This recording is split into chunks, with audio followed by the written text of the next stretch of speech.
کہ 3 دوست تھے سفر میں، تو ایک آگے بڑھ گیا اور منزل پر پہنچ گیا، اللہ کے نبی، پھر دوسرا چلا اور وہ منزل پر پہنچ گیا، ابو بکر، اب تیسرا راستے میں ہے۔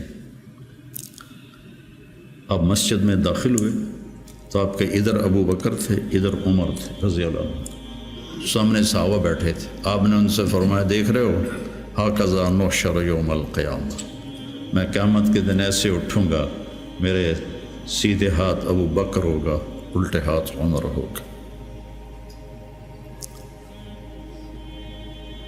ملہم مراد، سارے مرید، ایک شخص مراد، کتنے بڑے آدمی۔ تو صحابہ نے مشورہ کیا کہ فتوحات ہو گئی ہیں، کیسر اور کسریٰ کے خزانے مدینے میں آ گئے ہیں، اور عمر کا وہی حال ہے، وہی مجاہدہ ہے، وہی مشقت ہے، تو اب اسے نرم روٹی کھانی چاہیے۔ حضرت عمر کی روٹی کوئی کھا نہیں سکتا تھا، اٹک جاتی تھی گلے میں، اتنی سخت ہوتی تھی۔ تو انہیں لباس بھی، بڑے بڑے وفود آتے ہیں تو انہیں لباس بھی اچھا پہننا چاہیے، اور کوئی اب خادم رکھ لیں، اتنے غلام ہیں، کوئی خادم اپنی خدمت کے لیے رکھ لیں۔ یہ کون مشورہ کر رہے ہیں؟ زبیر بن عوام، طلحہ بن عبید اللہ، سعد بن ابی وقاص، عبد الرحمن بن عوف، علی بن ابی طالب، ابو عبیدہ بن جراح، 6 اصحاب عشرات المبشرہ میں سے 6 آدمی یہ مشورہ کر رہے ہیں۔ حضرت علی نے کہا، مانے گا نہیں، جو تم مرضی کر لو۔ حضرت علی نے کہا نہیں مانے گا، کہا نہیں، ہم انشاءاللہ منوائیں گے، ہم خود نہیں جاتے، ہم حضرت عائشہ کو بھیجتے اور حضرت حفصہ کو بھیجتے، دونوں امہات المومنین ہیں اور ایک بیٹی ہے، تو ان کی ضرور مانیں گے۔ تو یہ دونوں تشریف لائیں اور متکلم بنی حضرت عائشہ، کامر المومنین، آج آپ سے ایک بات کرنی ہے۔ کہنے لگے کہو۔ کہنے لگے اللہ کے رسول کے دور میں نہ دنیا آئی، نہ اللہ کے نبی نے دنیا کا ارادہ کیا، تو وہ مشقت میں گزر گئے۔ میرے باپ ابو بکر کے دور میں دنیا کی فتوحات نہ آئیں، نہ انہوں نے ارادہ کیا، وہ بھی گزر گئے۔ اب اللہ نے آپ کے لیے دنیا مسخر کر دی ہے اور لہر بہر ہے، اور آپ کا وہی حال ہے، آپ کچھ نرمی کریں۔ وہ جو پچھلی باتیں انہوں نے کہیں، غلام رکھیں، اچھے کپڑے پہنیں، بڑے بڑے وفد آتے ہیں، نرم کھانا کھائیں، نرم بستر استعمال کریں۔ اور عمر کا رنگ بدلنا شروع ہو گیا۔ تو حضرت حفصہ دیکھ رہی تھے، بے ابا گیا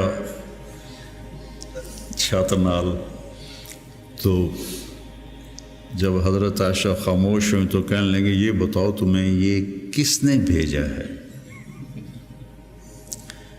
تو کہنے لگی، پہلے کوئی ہاں نہ کرو تو پھر ہم بتائیں گے۔ کہنے لگے، اگر مجھے پتہ چل جائے نا کہ تمہیں کس نے بھیجا تو میں مار مار مار کے ان کے چہرے لہو لہان کر دوں۔ پھر فرمانے لگے، حفصہ تو گھر والی ہے نا، یہ بتا کبھی اللہ کے نبی نے 2 ٹائم کھانا کھایا؟ زندگی میں کبھی 2 وقت کھانا کھایا؟ وہ کہنے لگی نہیں۔ فرمانے لگے، صبح کھاتے تھے تو شام نہیں کھاتے تھے، شام کو کھاتے تھے تو صبح نہیں کھاتے تھے، کہ جی اللہم نعم۔ ایک دفعہ تو نے ایک چھوٹے سے میز پر کھانا رکھ کے دیا تھا، تمہیں یاد ہے؟ تو اللہ کے نبی نے اٹھا کے زمین پہ رکھ لیا تھا اور کہا تھا، آکل کما یاکل العبد، کہ جی اللہم نعم۔ تمہیں یاد ہے اللہ کے نبی کا ایک ہی جوڑا ہوتا تھا اور اسے وہ خود دھوتے تھے، اور بعض اوقات وہ خشک نہیں ہوتا تھا اور بلال آ جاتے، یا رسول اللہ الصلاۃ، تو آپ کہتے ابھی میرے کپڑے خشک نہیں ہوئے، یہاں تک کہ نماز تاخیر ہو جاتی تھی اور آپ وہ خشک ہو کر اس کو پہن کے جا کے نماز پڑھاتے تھے۔ اور یہ بھی تمہیں یاد ہو، وہ کہنے لگی اللہم نعم، کہ یہ بھی تمہیں یاد ہوگا کہ ایک دن وہ جوڑا بھی نہیں تھا تو آپ نے پڑوسن سے چادر مانگی تھی جس کو لپیٹ کر جا کے نماز پڑھائی تھی، یاد ہے؟ کہنے لگی اللہم نعم۔ کہ نبی کا بستر کیسا تھا تیرے گھر میں؟ کہا ایک ٹاٹ تھا، اس کو میں دوہرا کر کے بچھا دیتی تھی رات کو۔ تو حضرت عمر کہنے لگے ایک رات تو نے اس کی 4 تہیں لگا دی، تو صبح اللہ کے نبی نے کہا حفصہ میرا بستر تبدیل کر دیا ہے؟ کہ نہیں یا رسول اللہ وہی ہے، بس 2 کی 4 تہ لگا دی۔ کہا اس کو دوبارہ ویسے کر دے، مجھے رات کو اٹھنے میں مشکل پیش آئی اس کی نرمی کی وجہ سے، یاد ہے؟ کہنے لگی اللہم نعم۔ تو فرمایا اللہ کے نبی نے کبھی 2 سالن کٹھے کھائے؟ اللہ کے نبی نے کبھی 2 سالن کٹھے کھائے؟ کہنے لگی نہیں، کوئی نہیں کھائے۔ تو حضرت عمر رونے لگے،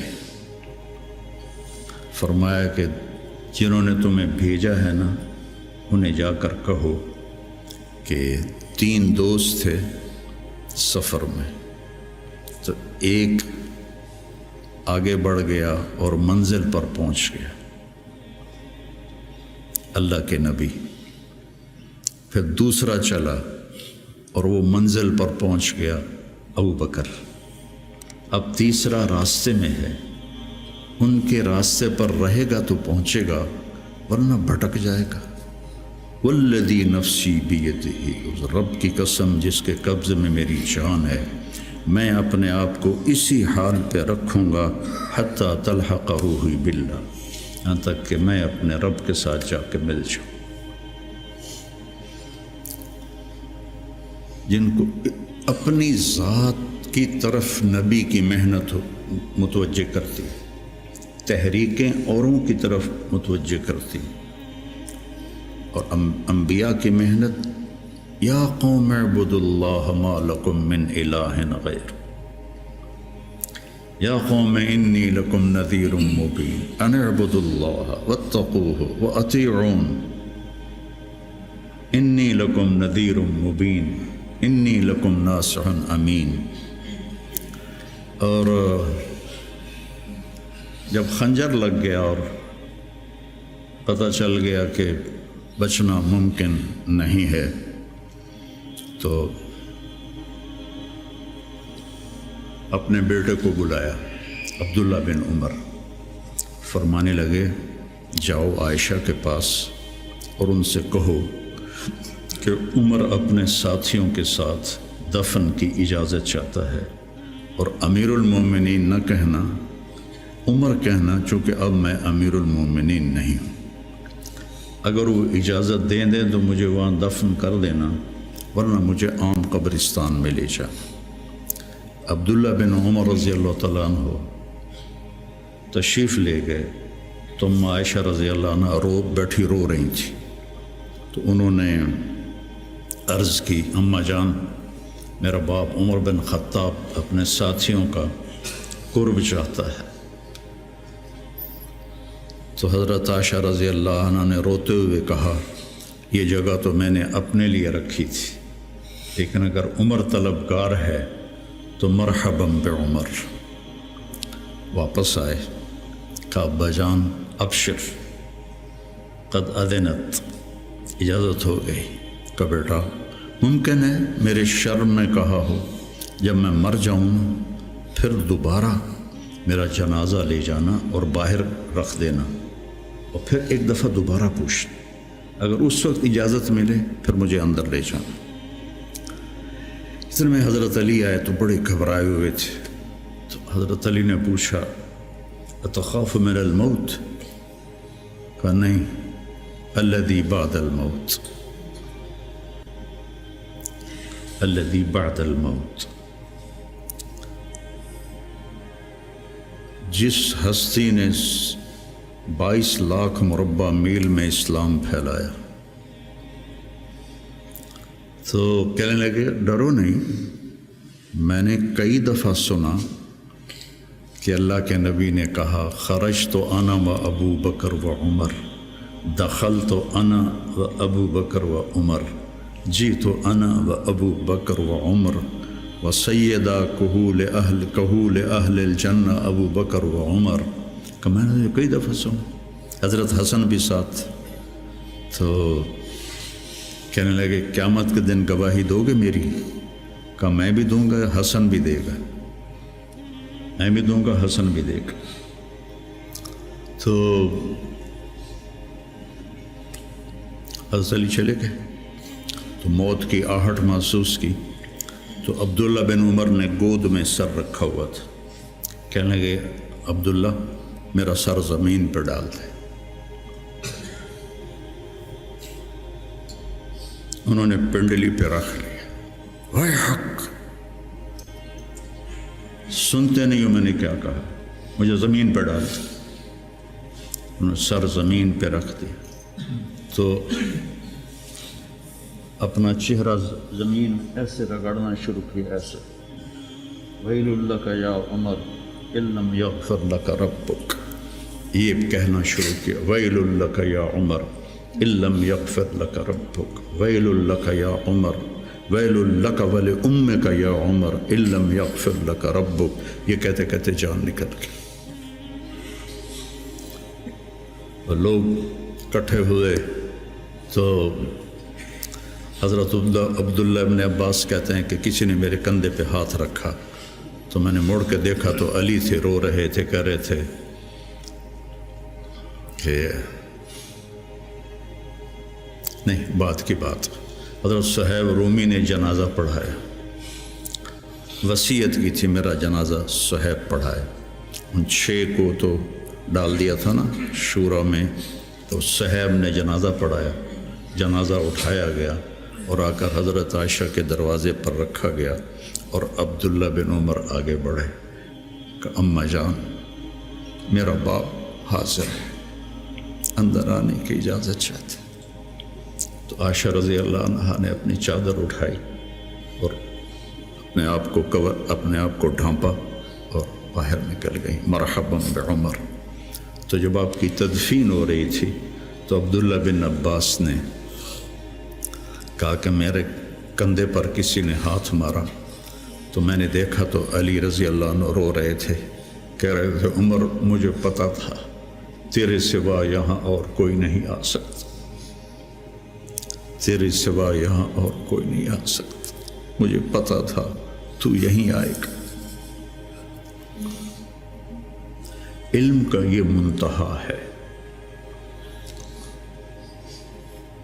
اس کو اگر ہم اپنی آپ ذات کو بیچ میں سے نکال دیں گے تو ہم گرنا شروع ہو جائیں گے۔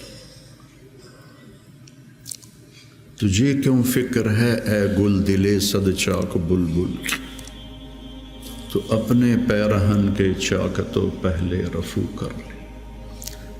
عائشہ رضی اللہ عنہ موت کی سکرات میں تھی، تو عبداللہ ابن عباس رضی اللہ عنہ نے آنے کی اجازت چاہی، تو جنگ جمل کے بعد سے بول چال بند تھی، کیونکہ عبداللہ ابن عباس حضرت علی کی طرف سے لڑے تھے باقاعدہ۔ تو آپ کے پاس عبداللہ بن زبیر اور مسور بن مخرمہ رضی اللہ عنہ بیٹھے ہوئے تھے، تو حضرت عائشہ رضی اللہ عنہ خاموش ہو گئیں، اتنا اثر تھا اس بات کا۔ تو ان کا حبر الامہ ہے اور ابن عم الرسول ہیں، اجازت دے دیں۔ تو حضرت عائشہ روئے جا رہی تھی اور ان کی بڑی چادر آنسوں سے بھیگ چکی تھی، ساری چادر۔ جب وہ آئے تو کہنے لگے اماں جان آپ کیوں رو رہی ہیں؟ آپ کے اور نبی کی ملاقات میں صرف اتنی دیر ہے کہ یہ جان نکلے اور آپ اللہ کے رسول کے پاس پہنچ جائیں۔ کہنے لگے عبداللہ مجھے دھوکہ نہ دے، کاش میری ماں نے مجھے جنا ہی نہ ہوتا، مجھے بہلاوا نہ دے، مجھے دھوکہ نہ دے۔ اور اللہ کے نبی نے کہا تھا یا عائشہ انہو لیہون علی الموت ان اریتکی زوجتی فی الجنہ، عائشہ مجھے مرنا آسان ہو گیا ہے کہ مجھے پتہ چلا ہے تو جنت میں میری بیوی ہے۔ اور وہ رو رہی تھی۔ تو میرے عزیزو، اپنی ذات کو نہ بھولو، اپنی ذات کو سامنے رکھو گے تو آپ ترقی کرو گے، اپنی ذات کو بھلا دو گے اور عیب پکڑتے پکڑتے، کمیاں پکڑتے پکڑتے آپ کو اپنا آپ بھول جائے گا۔